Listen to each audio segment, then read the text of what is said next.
Listen, Mitsuo and Kokoro are the best characters in the show. I don't care what people say. You cannot debate me on this. You cannot refute me on this. Mitsuo and Kokoro are the best characters in the show. I mean, the motherfucker changed his hairstyle midway through the series. You can't get better character development than that. Okay, everybody who changes their hairstyle midway through the series, that's an A+ character. What's up, people? It's your man, Sly Tide, the not so silent protagonist. And this time, I wanted to do something a little bit different. This is the first time I'm doing an off-scripted video in a while. Pretty much since I redid my channel, but none of you guys care about that.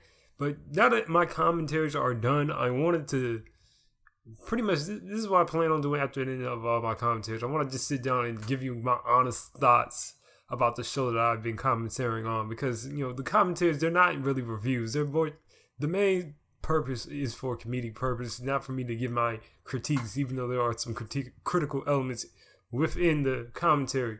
But I wanted to just sit down and talk about Darling in the Franxx for a minute, because I haven't, for one, I didn't commentate the whole series, and I got thoughts that I want to share.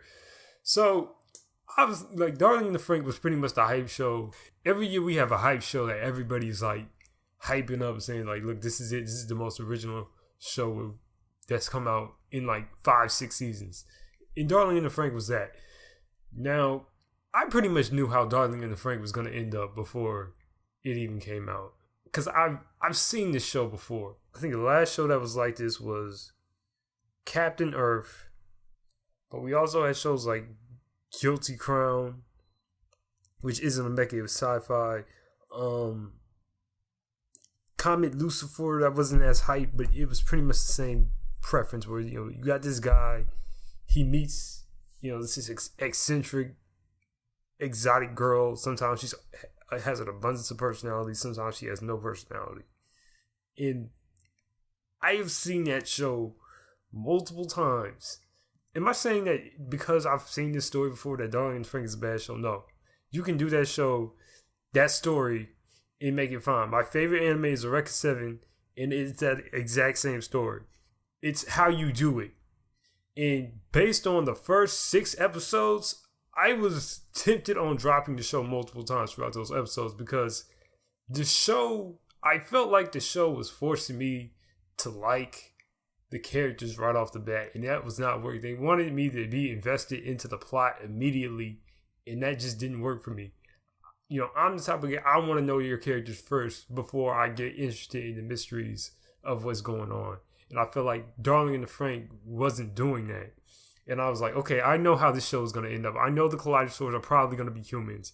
I know that there's going to be, that AP is secretly like evil and all this stuff. I see this coming because I've seen this show before. I've seen this plot. Give me something unique about it. And with the best way you could do that is with the characters. And I wasn't getting that for the first 6 episodes. And that's where I differ from a lot of people, because a lot of people, my favorite parts of the show were actually in the first core, were those episodic episodes where they focused on the characters. And those were actually my favorite parts of the show, because that was the moment where I started connecting with these characters and I started wanting to follow them. Anyway, like what pulled me back in was obviously like after episode 6, I'm like, okay, let me see where this goes. And I kind of like put the show on hold for like about a good 3 episodes. And I came back and they showed me those episodic episodes, and I'm like, you know what? These are kind of charming. I like these characters. I like how they interact with each other. I'm not as enthusiastic about the main 2, but I like these characters. My main problem with the show, especially in the first 2 episodes, were Hiro and 02. Hiro, at the beginning, there was absolutely nothing interesting about him. There was nothing unique about him. There was nothing that I could connect to. He just kind of seemed like the bland mecha protagonist that we see in a lot of these shows. He was no different from the main character of Guilty Crown at the beginning. He was no different from the characters in Captain Earth. A lot of these big mecha shows, he was pretty much that same character, copy and paste. It was zero difference. Now, the main reason people are attracted to this show was 02. 02 was the unique character that everybody paid attention to, because usually with these shows you have the very emotionless, walls up type character. This time you had a very eccentric, kind of like kinky girl that you won't see in a lot of mecha shows, or at least isn't the main character's main interest. And that was what made Darling in the Franxx different. The problem is their relationship, to me, it was very just easy. There was no stakes in the relationship. There was never a point where the issues in the relationship were their fault. There were never any serious issues between Hiro and 02. Every issue was a misunderstanding. One of my reasons I like FranXX 7 is that even though it starts out as a very generic, love at first sight story, FranXX don't give a fuck about Renton for most of the show. And when she starts to actually get interested in Renton turns around and is like, whatever. And you see that relationship get complicated and you want them to be together. Hiro and 02, it's like, yeah, we're together, whatever. And the issues come from them being together. And that's that type of story I wasn't as connected to. And that, along with the fact that there was never any kind of challenge between the two of them with their relationship, every challenge that they had was either a misunderstanding that was quickly resolved within the episode or by the next episode. And that was very disappointing to me. But yeah, I think that's all I really got to say about Hiro is 02. I mean, 02's backstory, I kind of saw most of everything coming in. Like, obviously, she's an experiment. She was a clone of a Klaxosaur. I guessed that. I didn't guess that the Klaxosaur princess was that she was a clone of the princess. I should have kind of called that. But for the most part, I called everything. Except the Virm, obviously, because the Virm came out of nowhere. So I'll talk about the Virm at the end, but I want to focus on the characters. Ichigo, I actually kind of like Ichigo. Everybody disliked Ichigo. My main issue with Ichigo was at the very beginning, and this is kind of my pet peeves with a lot of these mecha shows. This is the reason why I had to stop watching a lot of the later Gundam shows. I haven't seen Iron Blooded Orphans though, so I still need to check that out. But Gundam Age and I think Gundam 00, they would have these incompetent ass captains and leaders of the squads that wouldn't know what to do. They would always look to the main character to find out what to do. I'm like, bitch, you are the captain. You are supposed to figure out what is going on. Now, Ichigo started out that way, but at least she put in effort. She didn't just sit there and take it. The first time 02 comes around and takes in charge, she gets punked, but a lot of these leaders in these shows would just stand down and let the main pair just be OP. And she would tell 02, no, sit the fuck down, follow the mission, do what I say. And then in episode 14, where everybody start hating on her, again, a big misunderstanding from my perspective. Even though there was some selfishness involved, she was doing what was best. At that point, 02 was dangerous. She just wrecked pretty much the whole squad. So 02 was as a captain, as somebody who's responsible for everybody in your squad, that was the correct decision, is to let her go. And of course, the next episode, they just kind of hand waves it like it was nothing. And, she just automatically changes her mind for no reason almost. But her character was good. The problem is in the second half, she kind of just stops being prominent until the final few episodes where, she has the epilogue and whatever and whatnot. And, basically just the conclusion of her relationship with with Hiro and, what ends up happening with her relationship with Goro. Now, Goro, obviously, as I said in my final commentary, Goro is best boy. But Goro is an easy best boy. He had very little flaws that you could say with Goro. The only real flaw he has is that he loves 02 unrequitedly for not much of a reason. And that's really it. Goro has no flaws. And to me, that's not a well-written character. Even though he's one of the best characters, that's not a well-written character to me. When you have a character that's just so perfect and everything he says is mostly correct. And even though I like Girl, like when I want my like best boy characters to be, I want them to have like some flaws. And your Girl was another character that he developed, but there were long stretches where like nothing was going on with him. Like the first half of the first core, he wasn't really doing anything but just kind of standing around. And there were even some episodes I forgot he was like still doing stuff. And but yeah, the Girl, cool character, just I kind of wish there was a little bit more complexity to him. Who's that? Miku and Zerome, of course. I liked the episode with Zerome where he got lost in the city and he met the old lady. I liked that episode. That was one of the episodes that got me. I was like, okay, you know what? I'm gonna finish this show at least, because the world building in that episode was very good, and it kind of showed that even though Zerome is a very childlike character, he was capable of these more complex emotions. Unfortunately, that's pretty much the most character development he gets. He's pretty much the comic relief for the rest of the series. And, that's, that was a big issue with these big cast shows. But the thing is, like, you can have shows with these huge cast and make it work. You can have that and make it work. You just have to spread the characters' development out throughout. And that's the problem with Zerome and Miku, is that they don't really have a lot of time to develop.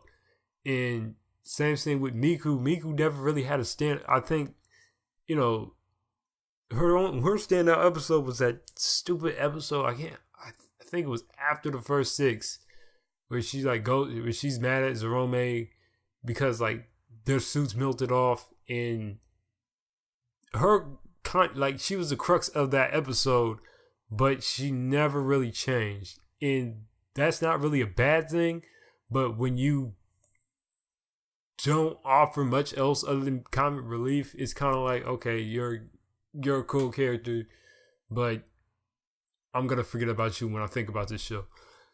Futoshi, I'll talk about this. I dogged out Futoshi with the 100% pussy jokes, but I like Futoshi as a character. I just because he's relatable. When you have your first coach, obviously she's not gonna like you like that. That's just the reality. Most people, their first crushes, they don't like you. The first person that cares about you doesn't like you. But I don't think they really did enough with that. Like, what happens when your dream scenario doesn't happen? That didn't, and that didn't really come across with Futoshi. And they talk about his weight and his weight loss in one episode, and then it's never really brought up again. Like, I like what they was trying to do, but at the same time, it wasn't really fleshed out. But I like Futoshi a lot. Okay, next, Ikuno. Oh my god, Ikuno. Okay, like, this is like, once again, like, the theme of this show is like sexuality and like, the need to have like that partnership sexual, right? So, and Ikuno was a good element of that, which, okay, what happens when somebody is outside the conventional norms of what's the word? A perfect, the ideal. Like, what happens when somebody is attracted to somebody that's not the ideal? But what happens when somebody is not heterosexual? Basically, what I'm trying to say, outside the norm. And you could have done a lot with that, but it's nothing but subtext. It's and it doesn't come to a head until like one episode for one scene, and it's not even like a cathartic moment. It's like, it's literally like how I said it in the commentary. It's like, I'm not gay, but I feel you though. And that's how it ends. The scene's over. There's never any other characters. Kind of like, there's no serious discussion of like how she feels this way. There's no general importance to it. It's kind of just a light scene, and they kind of pass it up. And I feel like it was I don't want to say a missed opportunity, but if Nishigori's whole thing was just to discuss the need for human sexuality and why it's important and why you should take care of it, discovering whether you're heterosexual or not was a pretty big element, and I think that should have been a bigger part of the show, and it just wasn't.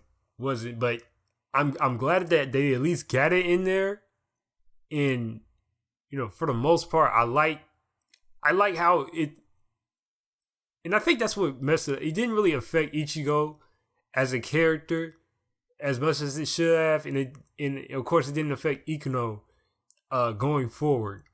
And I think like there's little things like about Ikuno's character that kind of just come out of nowhere. That at the very end, like when she becomes a scientist, like when did she want to become a scientist? When did she want to stop the aging? When did that happen? When was that development put in place? It kind of just comes out of nowhere in the final episode.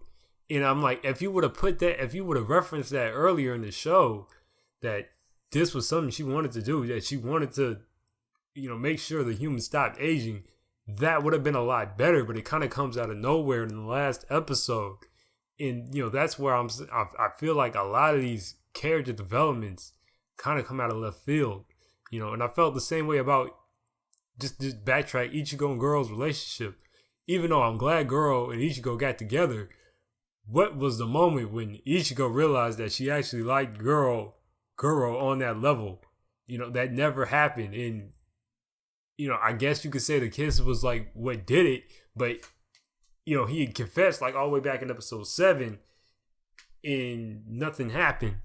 So if something would have happened between episode, I think it was episode 8. I'm sorry, episode 8 and episode 24, then maybe that would have worked a lot better. But it didn't. I think Mitsuru and Kokoro. Okay, listen. Mitsuru and Kokoro are the best characters in the show. I don't care what people say. You cannot debate me on this. You cannot refute me on this. Mitsuru and Kokoro are the best characters in the show. I mean, the motherfucker changed his hairstyle midway through the series. You can't get better character development than that. Okay, everybody who changes their hairstyle midway through the series, that's an A+ character in my opinion. But in all seriousness though, Mitsuru and Kokoro are the only characters in the entire show that constantly develop throughout the entire show. And from episode, I think it was episode either 2 or 3, we understand Mitsuru's character right off the bat. He is like, he's somewhat selfish. He wants to, prove that he is not a lesser person. And, he has an inferiority complex. Same thing with, well, not so much Kokoro, but unlike Hiro, let me focus on Mitsuru first. Mitsuru, you see where his character starts off. In that progression, you see episode by episode that character persona, his flaws, his character flaws, how they're affecting his flaws, how he realized what those flaws are, in him actively taking steps to change those flaws and to become, a better person. And then, of course, along the way, he hits roadblocks, he hits stumbles that he has to overcome. And it's the same thing with Kokoro. With Kokoro, you kind of get, it's not so much of a flaw, but you can see like where her character wants to go at the beginning of the series and where that character will end up being later on. Now, I'm pretty pissed at Kokoro for what she did to Futoshi. What she did to Futoshi was fucked up. And I'm not going to change that. But I get it. I get wanting to be with somebody else. You don't want to be stuck with somebody that you don't like. Even though you like them as a person, at the end of the day, you just don't like them like that. So you don't want to be, if you're going to go and get with the 8, but I know the 5 since I was a child, so I'm going to stick with that, even though I don't really like them like that. Nobody's going to do that. So I liked her character, even though what she did to him was fucked up. The fact that she promised to be with him when she knows she was thinking about Mitsuru the whole time, that was fucked up. Okay, that unforgivable. But she's still the most developed character, most developed female character in the show. So, and of course, the whole pregnancy angle, that's something that you don't see in a lot of shows. You have seen it in other shows. I'm gonna list a few shows that you should watch at the end of the video. But the fact that they tackle on the pregnancy angle and the fact that they had a pregnancy with a character that was that young was definitely something unique about the show, and definitely added more dynamic to her character, even though it's kind of fucking crazy that somebody who's 17 years old wants a baby. But in the context of the setting, it makes sense.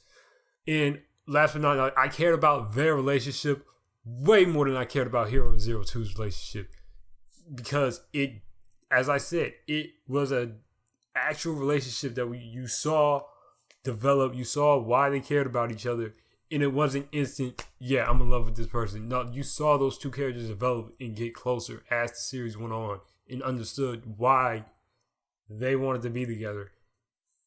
And you saw them even after they got together, they had hurdles. Granted, it wasn't between the two of them, but they had an issue that they had to overcome, and that happens throughout the entire series. That development. And that's why, to me, they are the best characters in the show. Easy. I don't even see that as debatable. You could definitely, you could say this character's the best boy and this character's the best girl. That's fine. Girl's still the best boy in me. But in terms of well-developed characters and characterization, Mitsuru and Kokoro, you can't beat. Okay, now let's go on to characters that I need to have a roast session. Dr. FranXX. What the fuck is up with Dr. FranXX? I don't know what the hell they were trying to do with Dr. FranXX. Okay, so many people were speculating, saying like Dr. FranXX is the key to everything. He's gonna give us the answers. He's gonna, it's been a whole plan, all this, that, and the third. People were hyping up Dr. FranXX like he was a great character, and the whole time I'm saying this motherfucker's had less than 5 minutes of screen time. How is he gonna, if he ends up being the key to everything, that's whack. Okay, so you get to episode 19 where we get his backstory, and I don't know where they were trying to go. Were they trying to make him sympathetic? Were they trying to make him out to be an asshole? What the hell was up with the whole I'm an atheist shit? That was kind of off-putting. The way it was presented was kind of whack. Like it was kind of like episode 19. This is Dr. FranXX episode.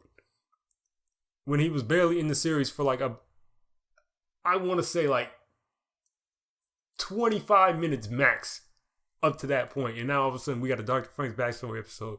So I think the location of his backstory was badly placed. The whole, as it went on, it was like, does he care about 02? Does he not care about 02? That whole thing was just badly executed. Because at one moment, it's made obviously clear, like, yeah, he cares about 02. That's why he sent her over to Squad 13. Now, with his backstory, I get what they were trying to do. Like, this is a guy who got fed up with humanity and was more interested in Klaxosaurs, and that went into his whole weird sexual implication with, our sexual desire towards 001 and his fascination with her. I get where they were going with it, but that should have been set up like way earlier in the series and not thrown in during one episode. And I thought, like, if his actions in the later episodes, in episode 20 and 21, really seemed like I felt like in episode 21, they were trying to salvage the character by saying, oh, well, I sent you to be with Hiro just because I wanted to, and I wanted to be a good dad and all this other stuff. But Dr. FranXX was, a decent character, I guess.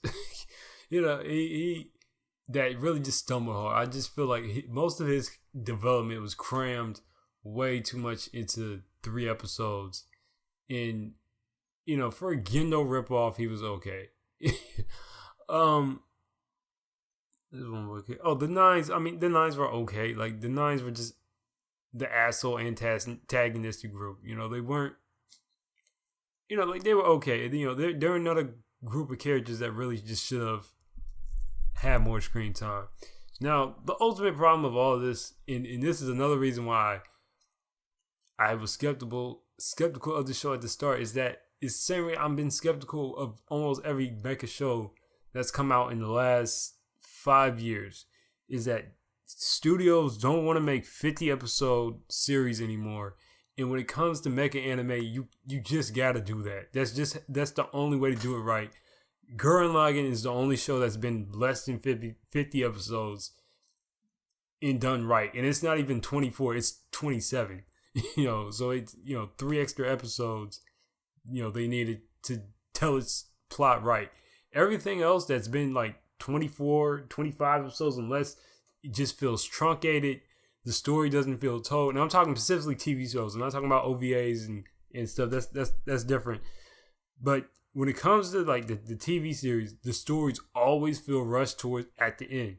And it feels like you don't get the full scope of the war.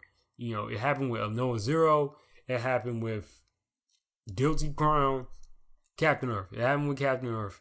And the shows just come off as just being undercooked and unfinished. And same thing happened with Darling in the Franxx, as I expected it to happen. Like when it ended, everybody was like, "What happened with this? What happened with that? Where did this come from? Why was Virm there?" Virm, I haven't even talked about Virm. Okay, I'm gonna tell you why Virm is bad. Okay. On one hand, I like Virm because I didn't see it coming. On the other hand, I don't like Virm because there was nothing to make me see it coming. All we really had was the fact that APE were like some other beings. But there at no point is there any kind of setup of it being aliens. And if you're going to do something like that, if you're going to be like a grounded mecha and put in aliens, that has to be foreshadowed on some level. You can't bring that out of nowhere and make it work. It just doesn't work because it's too much of a whiplash. Okay, when you set up a story that is just underground monsters versus humanity, in it's post-apocalyptic, the humanity is fighting for survival.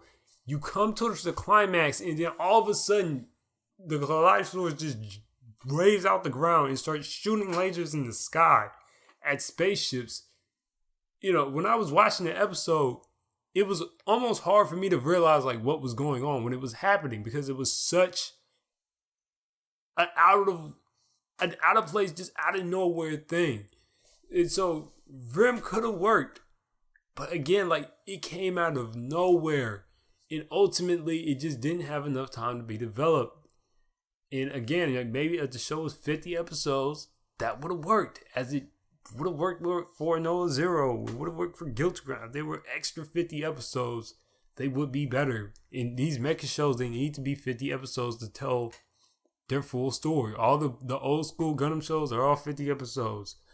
Record 7 was 50 episodes. Gundam Seed, 50 episodes. God, I'm trying to think of something that's not Gundam. Code Geass, that was 50 episodes. So those shows work.